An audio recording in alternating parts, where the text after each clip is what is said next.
Dane, good afternoon, man. How you doing over there? Good, good. Enjoying the day and finally a day off to relax and we get a treat today. We get to enjoy, or we get to go back to our roots of a show. So I'm excited about that. Today's a big one, man. We always said, even in 5 years of doing this, man, can you believe it? 5 years this November Yeah, doing this thing. It's crazy. We always yeah, talked about our love for softball, getting back to our roots from day one, even as we've gone through all the different types of music, different sports, and been blessed to do that. We've never lost that love for softball. And I've been following this girl yeah, we're going to be bringing on in a minute, Coach Kally V, currently in Arizona. When you talk about the mind of a pitcher, the pitcher's mind, yeah, man, it's so complex to me. I always call her the Peyton Manning of softball. You ever watch Peyton Manning break down plays, breaking it down? yeah, And her videos, she's got so much content to choose from. Maybe you're yeah, looking to perfect your screwball, your drop ball. Yeah, literally everything. She's got a video for it. And she knows how to put the mental edge to it and not make it seem overwhelming. Little right, videos are not too overwhelming, but it's always enough to kind of give you the instruction you need, and at the same time make it doable. I love coaches that like show me how to do it, not just right, go pitch faster. Show me how to do it. I think you might have right. picked up on that too, Dan, when you were watching too, right? Didn't you? Yeah, absolutely. It's broken down to where the age from where you're just starting at 8U, 9U, all the way up through college, and you can always get something. And like you said, she shows you how to do it and does it well. So cool. So I'm excited, Dan, getting back to our roots. You know how much we have. We both have pitchers. Our daughters are pitchers, and just that love for Yeah, pitching and all the things she brings to the table. I've been excited to get back to this one and bring it on. Coach Kally V. Coach, how you doing, my friend? I'm doing well. How are you guys doing? Amazing, amazing. excellent. Thank It's you for good. your time. Yes, it's an honor, Coach. Like I said, watching you, and I learn Yeah, something new every day. I'm like, I'm 40, and you're teaching me how to pitch even better to this day. It's cool. So I will Nice. say, I think I'm going to be able to perfect my drop ball by the time I'm 58. No, I'm kidding. So I appreciate you, Coach, helping me. So you're doing your part. But Coach, seriously, thank you for your time. I know you're busy. You got a lot going on, and you're constantly working with clients. So it's really an honor to do this. I want to break down some questions for you. We'll jump into it. I know you've got a lot of experience doing this, different ages from 8U all the way up to college and prep and beyond. You work with a lot of ages, a lot of talent. I'm curious to when this began for you. Maybe your pitching days or your love for the sport. Take us back to the beginning when you got the love to do this. Well, I don't really know that I was ever given a choice to play softball or not. Um, my mom and my dad, it was activities in my household were just, it was kind of like understood. You know, if it wasn't sports, it was music. If it wasn't music, it was, rodeo. And like we were constantly always doing stuff. And I remember starting to play right around 4 or 5, and that's it for me. And it kind of stems from my mom's softball career. She played in her church league, and then she was a really good volleyball player there in Wichita. She was like an all-state server at Southeast and phenomenal athlete. And she and my biological father, they were married for almost 20 years, and they both were my sister and I's coaches. And my sister and I are 2 years apart, so financially it worked. When we started playing club ball, or back then it was called college prep ball, I just played up with her. But for league ball, we had this little city team there in Douglas, Kansas, and we had such a squad that we were killing it in softball, basketball, track, and volleyball. And I remember being a freshman in high school, and our coach was like, just felt like weight had lifted off his shoulders, because incoming were like these 9 girls that had grown up playing together since they were like 7, 8, and they just knew everything. They could read each other's minds, and it was really good. So I think for me with pitching, it was the moment it's funny when you try to remember something, it's always like 10 times better in your mind, right? And then if somebody recalls it, it's like a different, perception. There's always 3 sides to every story. There's yours, theirs, and what actually happened, right? Right, right. In my 9-year-old brain, I remember being in center field and throwing a girl out at home and running in and feeling that adrenaline. And my coach, who was our high school principal at that time, he later went on to become the superintendent of that school district. But he like put his arm around me and was like, "Hey, kiddo, have you ever thought of coaching, or excuse me, pitching?" And I was like, "No, but I will." And I remember just getting in the car, being in the back seat, and looking at my mom in the rearview mirror, and I go, Mom, guess what? I'm going to become a pitcher. And my mom was a catcher. My sister was a catcher, right? I just remember seeing her eyes, and they rolled, and she kind of looks like at a 45 at me, and she goes, man, we don't need any divas in the house. It's true. And that's kind of where it started. And Jim Keller was my first pitching coach. Again, he was the high school principal out there at Douglas High. And he took me under his wing alongside his daughter's journey. And whenever they were working together, I was right there. We were in the gym. We were outside working. And then he also was my city league coach. And just, he was the guy that kind of molded those girls that grew up together for a good 3, 4, 5 years. That just, the kind of stuff you don't see happening anymore. Yeah. Like, yeah. It was phenomenal. The chemistry, right? Staying together. I love that. It's almost like the murderer's row of softball. You guys just come up in this together, this crew. It's cool. All sports dominating it. It's awesome. I would love to see some of those trophies you guys probably still have laying around of all those just different things, Yeah.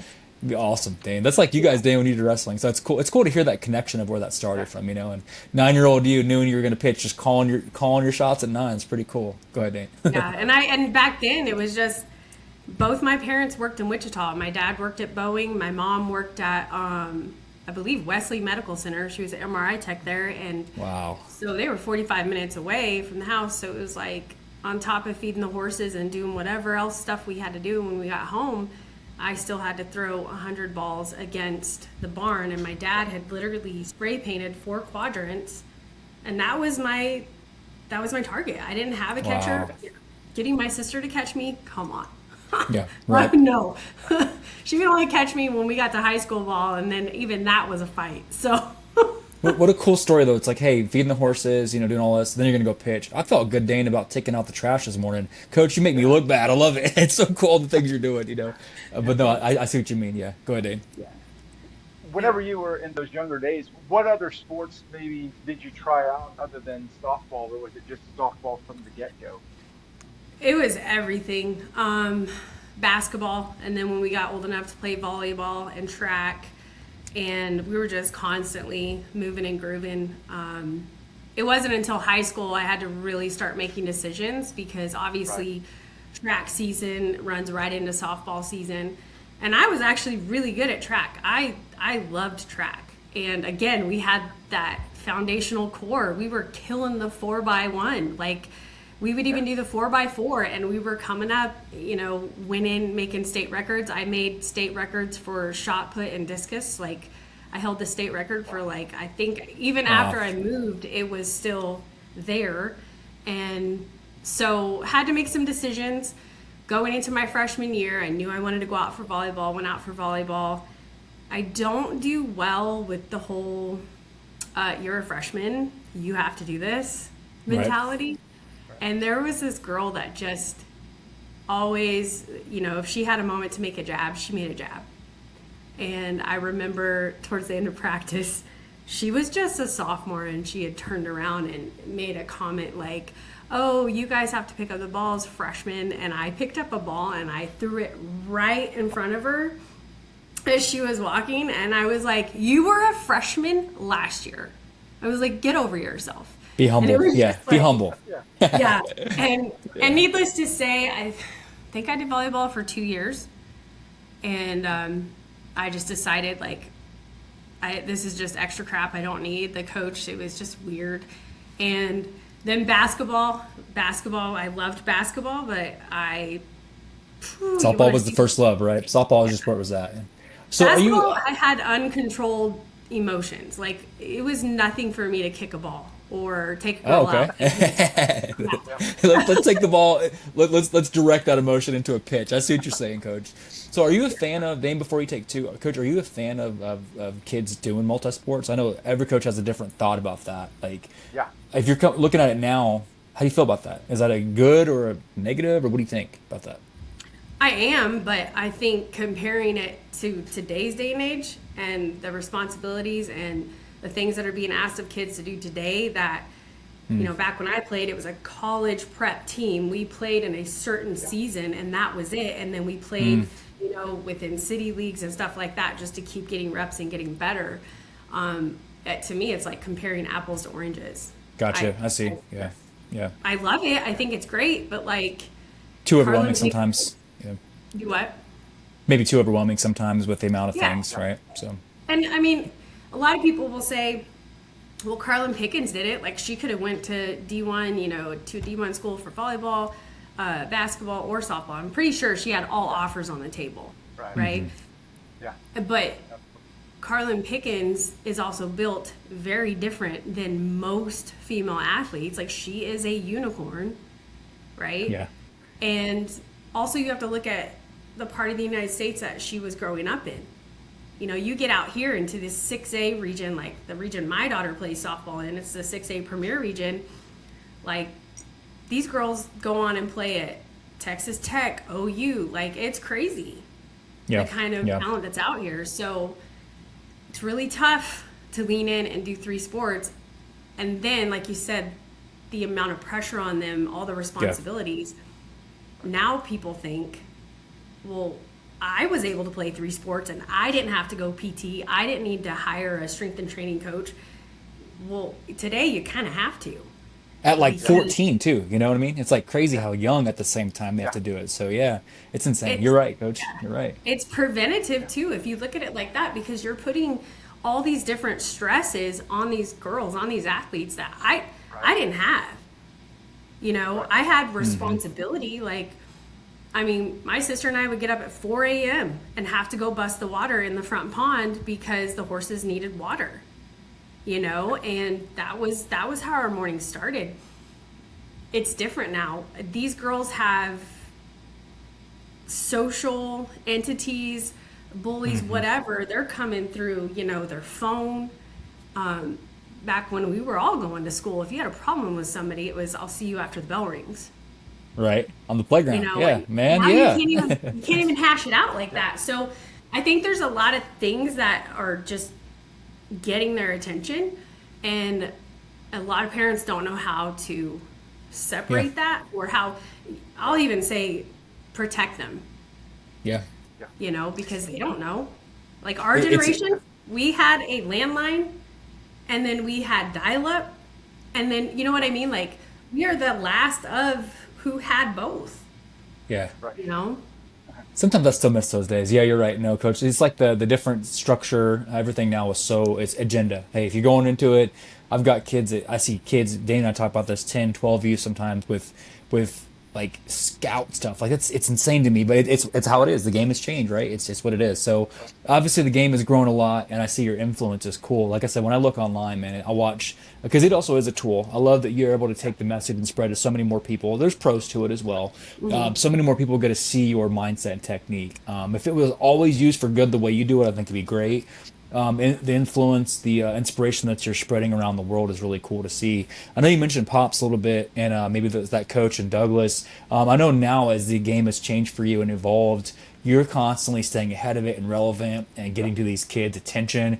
Is there a circle now, maybe 2 or 3 coaches or people you work with, it's like your inner circle right now? What's that look for you now, 2026 as a coach? What's your circle look like for inspiration, you know? I definitely, like, you know, it's kind of like having a pastor as a husband, and I get to wear the shirt like I sleep with the pastor, right? But I'm married to a head coach. So first and foremost, like, I know it's funny. It's like I can wear the shirt that says I sleep with the head coach, right? Ha ha. That's awesome. Whatever. But he is a head baseball coach here at Chandler High, 6A, Premier Region, super gritty region. Like, it's been cool to witness his journey. So he's definitely first and foremost. And then with his coaching, you know, schedule, if I'm not able to get to him quickly with something, I will talk to my mom about it. And then I have a really good friend, Lacey Williams. She's an assistant coach of the Prime USA softball team. And then I have a woman out here with Right Performance Coaching. I had the honor of mentoring her for about 2 years as her business coach, helping her build her business a little bit more, have more of an outreach, and even as far as like helping her get her life back on line with God. So she's walking more in her faith, and it's been really cool to watch that journey with her. And I'm trying to think of anybody else. Coach Ashley Carter, who's going to be on the show soon with you guys. I saw that. Yeah. She's a friend. Brittany Mata, head coach at UC Riverside. She's somebody that I can pick up the phone with any kind of coaching question or anything, or just be like, hey, how's life? You know, stuff like that. And probably right now, like, people close, like physically here, it's definitely my husband. And then he has an assistant coach, Gabe Flores is his name. Both his boys, amazing baseball players. They're both playing. His youngest one, Braden, he's going to be heading out to LMU. So it's been interesting to watch. We were actually at a birthday dinner with him yesterday. But yeah, I would say, you know, and if I left somebody out, like, I do apologize for that. And then I would say my business coach, Nick Neville, he's out here. He runs Just Coach and Scale, and he teaches coaches like myself how to, obviously make more money. But with that, you have to do the internal work to know that it's okay and you're worth it. And that has been a phenomenal journey with him too. So he's mentored me tremendously through that. I love it too, that I'm so grateful that I knew about your background. I was hoping you'd go there. I love that you're so vocal about your love for God and the faith. I love that. It's like something we've really feel we're so blessed to be a part of the last couple of years. Something where athletes are bold and they're speaking about how their love for God, and it's different. We go back to Dane and I, some of the early days of the interviews, and people were kind of hesitant even 5-6 years ago to talk about what God's done for them. And to hear you go there and say how much you love that and helping people use this platform, which I believe, sports are great, but it's the drop in the bucket of how important things really are in life, right? And how you're taking that avenue, helping others heal through faith at the same time of using a positive outlet. It's just, that was one of the most amazing things about when I watched you. I love your connection of faith and sports, and you can do both. You don't have to sacrifice your morals to be a great athlete. I mean, I just love that, right, Dane? You know, I'll get on the candy stick about that, but I love that. Yeah, absolutely. And to be unashamed of what gives you the most strength is powerful, you know, and it helps draw others to you that feel that way, and you can build a bigger community and just spread his word that way, which is what we're all trying to do. Yeah, I love that. Definitely. It's something I've learned a lot. I'm 46, so throughout my life I wasn't given the greatest deck of cards as a kid growing up. You know, there was a lot of, my biological father was very physical abusive, but again, his upbringing wasn't that well, you know, and so it's like our parents, I know at least for me, did the best that they could, that they knew to do. And there for a while, you know, of course I was mad. I was like, why, God, did you put me through this? Like, we were a family that was always in church. Like, he was a deacon, but man, if we were late for church, all hell broke loose, right? And you were just like, how are we going to church? Like, it was really tough as a little kid. But I remember July 9th, 1989. I don't know why it's all the nines, you know, and I was 9 years old. I don't know what the significance is to that. But I remember when I got baptized and just feeling that excitement, right? And about 2 years ago, I was going through some spiritual stuff. And when I say spiritual, I don't mean like universe. I mean like sitting down and talking to God. Not whoever's listening, because trust me, whoever is listening, right? But that was one of the things I wanted to feel that again. I wanted to feel that excitement because I felt like it had got very redundant, you know, like, okay, you made it through this abusive childhood, you know, your parents divorced, and you know, started your Christmas break in one state and you ended it in a new state, and you were ripped away from everything you had known in the middle of your junior year of high school. Everybody you had known, right? All your familiar places, faces, all that. And graduating in Gallup, New Mexico, which when I moved there, I was like, where's the grass? So I learned really quick, and then ended up going back to college in Kansas. Or going back to Kansas in college, let me say that right. And I was very guarded in high school, which I think my mom had every good reason for that. And I wilded out. Like, I was a crazy kid, and I ended up being in the wrong place at the wrong time. and I ended up getting raped when I was 18. I don't really remember it because by the grace of God, I was slipped a Mickey, in there. Yeah. There's sovereignty in that, right? And it's just all these things. And then the Lord bringing me to 20 years of age, and I'm looking death in the face, 2% away from having a full-on aneurysm in my brain. And I'm sure you guys saw the story with my blood clot. And but all that had to happen for a reason, because instead of grabbing onto God and his ability to keep me safe, I was using softball as that inner tube, if you want to, call it. Yeah. And I remember being so mad when softball was taken away with, I couldn't play anymore. NCAA was like, you're on blood thinners. You're a liability.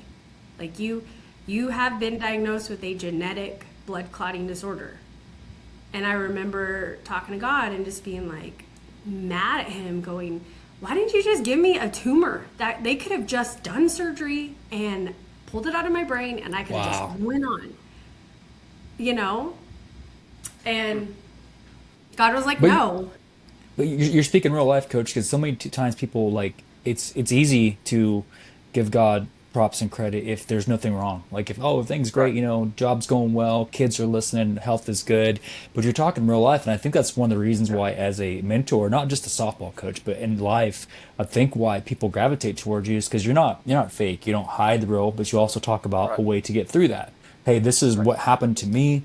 Sports is a conduit to be able to present good news, the gospel, through sports. It's not about sports, even though that's the avenue that you use, right? So many times people try to get it backwards, and it's just so inspirational. I mean, the things you've been through, the healing that God's put you through, to be able to then go out there. No wonder people flock to you. And even though you're great, it's not you. It's the messages you're presenting, right? There is hope. There's something way beyond the sport. Dane, I love this stuff, man. She's spot on, right, Dane? Yeah. I'm sitting here just speechless and loving every minute of it, because you're such an inspiration of all those things happening. And like Josh said, you could have taken a different direction with that, but you found this thing that you love, softball, and you used that to build yourself back up and keep looking towards God. And he captured you from all those things that happened to you and just brought you along with something you love, but taught you lessons along the way. So, oh man, I'm getting chills listening to your story. I love it, and I'm grateful to him that you come through this and are such an inspiration now, that not just young women, but so many around the world, even to us, that we found you and are able to talk with you today about these things. And I just love that you're on the path that you're on. I mean, Dane, think about it too. How many kids, and this is real talk, how many kids out there probably go through domestic abuse every day? And I'm so sorry for what you've been through, Coach, and I appreciate you sharing. You didn't have to do that, but so many kids go through so much trauma, and to be able to overcome that and thrive, to teach others, to be at the top of your game now, and to spread the gospel, it's unheard of. Like this success story of what it is, man. It's all God. I mean, Dane, I can't say enough, man. That's a miracle, walking miracle, Coach. Is kind of what you are, So it's crazy. Well, go ahead, glory Dane. to Floor. God. Yeah. Glory to God. Yeah, Go for it, Dane. Now that you're such an inspiration to this next generation of pitchers and softball players, and now beyond. What's next for you? What's coming up towards the end of the rest of this year for you? I mean, more lessons, more of everything. I mean, building obviously character and building others. What's on the agenda for you as the rest of 2026? Well, there's actually, there's an opportunity. I'm not really going to speak about it, but it just came up, and it was actually really funny because when I saw a post on it, I was like, oh, I wonder if she's going to reach out to me, blah, blah, blah, blah, blah. And I'm not going to say all of it. And then sure enough, like at 8 o'clock that night, I got a text, and it was exactly what I had kept in my mind. It did not come out of my mouth, so the phone didn't hear it, right? So we've all had those moments. Yeah, it wasn't listening. Yeah, Google wasn't listening. Yeah, Google was not listening. So I'm praying on that one because, I hear a lot of people that love me, that speak into me like, it's okay to say no to things. But at the end of the day, like, I see you, I appreciate you. But in all honesty, if God wants me to do this, I'm going to do it with him. It's not going to be me doing it. It's not, I'm all for being present. You guys have heard my spiels on, doing your energy checks and knowing what you have to give and give the best you can give, because if you give any less or you give any more, you're not giving what you can give at the end of the day. And so it's one of those situations where it's a great opportunity. But aside from that, I will continue mentoring pitchers, on all sides of the ball. Obviously, the selling point, everybody wants to, be more consistent and throw more strikes. But when you peel back that onion, there's bigger issues that are happening. And this is why you're not getting the result you want. So I'll continue doing that. And then just, coaching alongside with Rogue. It's Rogue FC. It's a travel org out here, top 3 in Arizona. I'll be coaching with them this next season, and my daughter, she'll be playing. And the reality is my kids got, junior year and senior year, and that's our baby. Wow. So I would say business-wise, coaching-wise, those are the things that I'll continue doing. But I do want to get, more of the podcasting out there. I want to get back to where I was, 2 years ago. I was getting a lot of leads and just conversations. Dads were reaching out, like how to help their daughters. And I'm determined, you called me the Peyton Manning of softball, and I'm like, I'm the Mel Robbins of softball. So I'm pretty headstrong on that one. I love that. Dane, I know you had some bonus before we went into rapid. You had a couple, you said that the kids had asked for, right, Dane? 1 or 2 that the players sent you, Dane? We had some questions that came to our, I believe it was Instagram, one of our messaging centers. Olivia, she's a pitcher here in Wichita, a really budding pitcher, and she's really great. She had a couple of questions, if you didn't mind. She's looking to build herself, and she was wanting to know basically what is maybe a mental skill that you would kind of emphasize to pitchers that want to go to that next level. She's in high school now, and she's starting to, feel those that stress of that high school season and club. She was wanting to know what maybe a mental skill that you emphasize to a lot of your pitchers. Journaling. I can't speak on it enough. I mean, I got mine right here. It's like my coach has helped me, get that habit back in and stuff like that. And I think for my girls that are going to that next level, the quicker they can get what they want to achieve out of their head and on paper, and so they can see it and they can read it, that's going to benefit them. But on the flip side of that, the quicker they can take out the trash and get it on paper. And then the cool thing with paper is you can rip it up and you can, throw it away. I think that clears room in any type of high-level player, but in a pitcher, right? Because we have so many seconds to make decisions, right? Right. When they are able to do that, their reaction time will actually improve. Wow. And then their clarity for what they need in that moment of reaction, there's no question asked. There's nothing but confidence within those microseconds. So I think if Olivia, if you could, hopefully you're going to listen to this, but if you could pick out a journal that speaks to you, like a cover, something that makes you happy when you look at it, and make that your all about softball journal. And I think something important that my athletes do is a brain dump. So you do this after tournaments, you can do this after anytime you practice, or you could do it for yourself too. But what's one win that you had for yourself personally? What's one win for your team? What's one loss personally? What's one loss for your team? How can you improve, and how can your team improve? And in that, you're actually celebrating the win, taking out the trash, and then you're able to move through whatever it is. Wow, brain dump. I like that. I like the write down thing too. That's cool because you can take it, kind of tangibly get rid of that heaviness, get rid of that weight. That's cool, man. Wow, good stuff, Dane. Did she have another one, Dane, or was that the last one she had? That one answer almost answered the other one too. It was saying what besides talent, what qualities do most of the successful pitchers that you work with possess? I would say they have mental presence. They're mentally strong, and it's tough because people don't want to buy into that. People want to buy into speed, and they want their daughter to strike everybody out. And the truth is, your job as a pitcher is not to strike everybody out. Your job as a pitcher is to keep batters off balance. That's what you're supposed to do. And I had one pitcher, actually, she did a guest pickup this whole last week with a Stars Nationals team. And she got thrown into this last game, and she needed to get an out. She threw a pitch, got an out. They were out of the game, and they ended up being 7th overall in 14U Platinum. So it was pretty good for them. But it's really tough for kids to understand that when they have a parent who doesn't see the importance of that, right? Because parents, if we did not do well when we played the sport, without realizing it, we will start to live subconsciously through our kid, vicariously. Yeah, real talk. Because then we kind of, you see the parents that get mad at the umps more because it's like, they're living vicariously. I love that you said that. Wow. Yeah.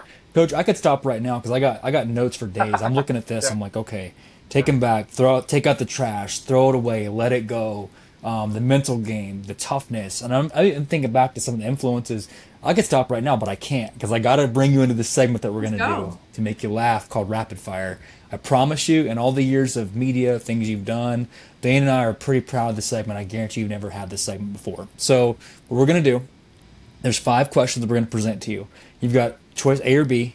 Dane and I think we know what you're going to say. Now, no pressure, but the winner gets lunch provided by the loser. So I am in kind of a hot streak here. So I'm hoping kind of goes more my way, just so you know. Okay. But of this, it's past or present, fiction, reality, doesn't exist. It's just questions about you, what we think you're going to say. Okay. So check this out. I knew some of your background questions with your faith. I wanted to integrate this too. It's kind of fun. So first question, you're taking your travel ball team, you're taking your rogue team, and you guys get cast back into the Old Testament. You wake up one day, it's Old Testament, King David times, right? You're just there, you and your whole team. It's like, okay, instead of doing wars, they decide they're going to settle who conquers a land by winning softball games. This is what they're going to do, right? So you and your team, it's King David in his camp against the Philistines, and you get to pick a guest pitcher to help you go out there and like, hey, I need to help you win this game, and the Israelites go free. You can choose one of these 2 guest pitchers, kind of hot commodities right now, but you can choose. You can have Carlin Pickens, or you can have Montana Fouts go in to be your Israelite starting pitcher against the Philistines. Carlin, Montana, who you picking? I'm going to go with Montana. Let's go. I had it. I really did, Dane. I have Montana. Dane, who'd you have on that? So. Absolutely, Montana. No doubt. The veteran. Let's go. I did. How crazy would that be, man? It's like, okay, and we're right in the Old Testament. So Montana strikes out, chapter 3, verse 2. Montana striketh out. And it'd be so cool, man. I could just see it right now. I got it. Okay. So, Dane, we're tied on that one for one. Question 2 of that same time frame. You are asked to go a little bit different, play-by-play of one of these miraculous events of the Old Testament. Okay, you get a chance to have a co-host, basically pretty much do a play-by-play. Somehow it's on ESPN of the broadcasting of the fiery furnace. When the Shadrach, Meshach, and Abednego get thrown into the furnace, you get to basically play-by-play call this as it's happening. And your co-host for the fiery furnace play-by-play, you can do it with Danielle Lowry or Monica Abbott. Who's going to be your co-host for this? Ooh, that's tough. Because I got mad respect for both of them. Yeah, they're both cool. I'm going to have to go with Danielle because Let's go. When she posts stuff, I'm like, get out of my head! Right, she's so real too. I mean, they're both great. And yeah. We have so many similarities. Like, it's crazy when she writes stuff and I'm like, yep, said that, yep, did that, yep, thought that. Dan, who'd you have on that one? I had Danielle as well. Dan, who'd you have? I went with Monica Abbott. That's one you can't go wrong. Let's go. Okay. Let's go. Okay, stepping up by 1, Dan. Here we go. Keep it going. All right. So on your next clinic, you're doing a clinic, and you get to have essentially one of these two artists come out, kind of throw a bash, a concert. I've seen some of your musical tastes, who you follow. They're both really cool, both really kind of popular in that faith realm. Love them both. You can have Lecrae come out and throw your concert, great. Lecrae's awesome. Or you can have NF come out and throw your concert. Both very cool in that style. Lecrae, NF, who do you want to come out and throw your concert before your next tournament? It's going to be Lecrae, hands down. That he has grown so much, and it's been amazing being a part of his testament and his testimony to his faith. Okay. 100%. I had NF, Dan. I really did, man. I got one wrong on that one. Who'd you have, Dan, on that one? So. I had Lecrae on that one. I rolled the dice. Got it. Okay. Well, tied on that one. Tied up. Okay, two more. Let's see if I can at least maybe come back and take the lead on this one. So the last two, you're building the ultimate coaching staff, and you're going on to travel team. Okay, and this next person, you got to bring them in to be like one of your celebrity coaches that go on tour around the world with you, all that kind of stuff. You can have Ted Lasso, or you can have Tom Hanks from League of Their Own. Ted Lasso, Tom Hanks. Which way are you going? Oh, you guys are gonna kill me because I have yet to watch Ted Lasso, and everybody tells me I need to watch it, but. It's okay. I'm gonna go with the character. I'm not a fan of Tom Hanks, but I love the character. Character. Yeah, I really, yeah. Okay. And I just started watching it too, so don't feel bad. It's interesting. It's a lot of motivational stuff. It is some motivational. I think there's a lot of quotes in it. So.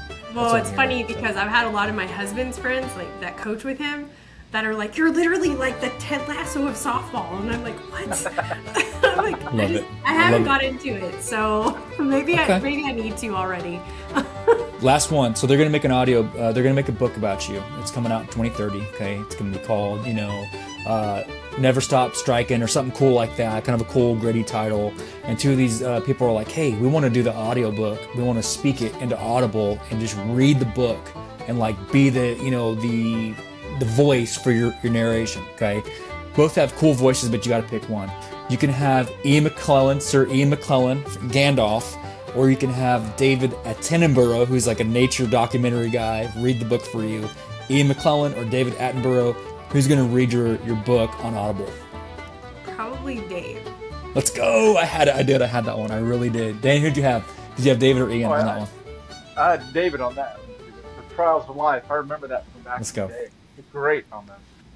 Wow, that's a throwback. That's a throwback right there, man. Okay. Yes. So, well, Dan, looks like we actually tied, man. So you're off the hook. No lunch for you today, or me, Dan, on this one. So thank you, Coach. Little interesting segment called Rapid Fire. Hope you enjoyed that. For that final segment, I'll give it back to Dan. So. Yeah, on this last segment, Coach, we call it Open Mic. We open the floor to our guests to talk about maybe what motivates them and maybe leave a message or two for that next generation. We asked our guests if they carry with them a mantra or a philosophy through their career that they can pass on now to those who aspire to do anything great. Is there something that you could pass on to our listeners that will help them on their journey? Yeah. Own your opportunity to do great things. Like, if you can look through the lens of everything that you are going through is an opportunity to own, it will keep you from, I'm all for failure, you guys know this because failure is feedback, but there's sometimes really dark places that kids can actually avoid if they're given the tools on how to avoid them. Because again, we just have different things that are coming at our kids on a different level these days. So I think for any kid, if they can see, having 3 games in 1 week when high school ball's starting and it's finals week, instead of looking at it like, oh my gosh, I'm going to fail on my test because I have all these softball games, I'm going to be tired, I'm going to be sore, and they can say, you know what, this is a great opportunity to own. If I can... I like what you said. Yeah, wow. No, I'm making notes too. I like what you said about own your opportunity. I never really kind of heard that before, like maybe own your failure, own your success. That's kind of a powerful thing too, So I never really kind of seen it put that way. And again, watching your videos, I have seen the feedback is, failure is feedback. That's definitely true. So that's kind of a crazy refresher to those out there listening that, hey, owning your mistakes, just like you own your victories too. They're both very, very important, So, wow, yeah. Coach, I'm so thankful. I know, like I said, with all that you do, you have so much going on out there. You have so many things that so many irons in the fire, and you continue to just build this brand. It's so cool to see your journey continue to grow, what you're doing on and off the field. Can't wait to hear more stuff down the road. I know we won't pry, but I can't wait to hear some of those announcements. Whenever we always say you come on the show once, you're always an alum on the show. So as your journey unfolds, you got to come back for maybe a part two and a part three. Love to keep you a part of that ongoing saga, if you will. Dane and I just think the world of you. Okay, so I appreciate that. so, Coach, I want to say again, thank you for what you did for making this, making time to do this, or scheduling conflicts. I appreciate you. It was meant to be. Apologize for not having a calendar the right way. So, but we'll get this out to the world as soon as we can. Like I said, I hope you really, really have a lot of success in the fall season, the upcoming events, and let's just make sure we do this again sometime. Okay? So. Yeah, I would love to do that, and I just kind of wanted to leave you guys with this favorite Bible verse, and you can apply this to anything. Romans 12:12. Be joyful in hope, patient in affliction, and faithful in prayer. Keep moving forward one pitch at a time. Coach, this is why we think, I'm telling you, this is why we think the world of you. You go out there and have a little sermon on the mount. I can just see it now, too, every time you're out there. I love it. So, Thank Coach, you. seriously, let's make sure we make it a habit, recurring guest. Thank you for taking the time and being raw and vulnerable and sharing your story. I know it's not easy to do that, and it just means the world to us. So, thank you from behalf of Dane and I. Dane dropped out. So, I want to appreciate you doing this, and let's make it a recurring thing, okay? So, Yes, appreciate sir. you. All Much right, love, thanks, Coach. Thank you for your time. Have a great day, and you Thank take you. care. Thank you, Coach. You guys, I'm telling you, it's Coach Kally V, one of the best in the business, one of the most humble but also knowledgeable that there is, and that's just what you get. You get the whole package.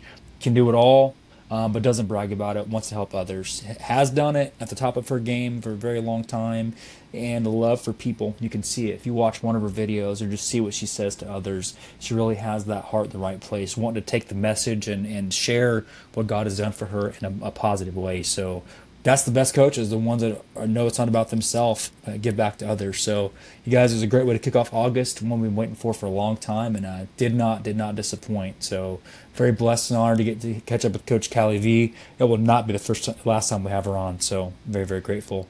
Got a lot of content coming up this month, lots of interviews coming, lots of stuff. I just had to kind of get back to kick off our roots in August with softball. So, great one for the books. I'll leave you guys with this. Thank you for your time out there listening. I know everyone's busy, but don't forget, as always, that we love you. And as Dane would say, thank you for listening.